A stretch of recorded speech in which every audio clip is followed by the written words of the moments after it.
বন্ধুরা এখন ওর বাবার সাথেও প্র্যাঙ্ক করতে যাচ্ছে, মানে ভয় দিতে যাচ্ছে। ও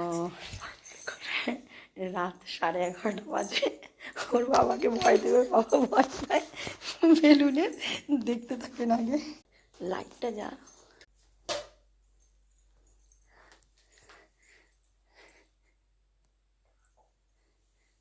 কি গো, একটু তাকাও, তাকাও, একটু তাকাও না, দরকার আছে, একটু তাকাও।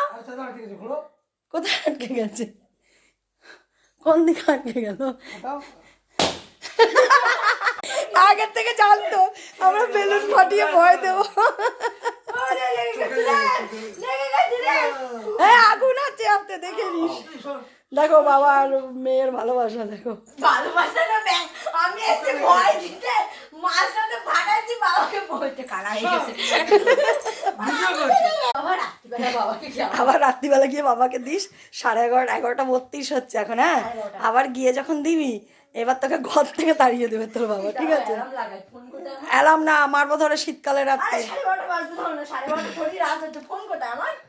ওর বাবা পরশুদিন রাতে গেছিল ওই তারাপীঠ। পরশুদিন রাতে ওর বাবাকেও বিরক্ত করতে পারিনি। তারপরে কালকে রাতে ওর বাবাকে বিরক্ত করতে পারিনি। কালকে রাতেই ওর বাবার আসার কথা ছিল। পরশুদিন রাত 1:30টায় বেরিয়েছে। তো আস্তে আস্তে মানে রাস্তাতেই একজন অসুস্থ হয়ে গেছিল, যার জন্য আজকে কালকে সকালের পুজো দিতে পারেনি।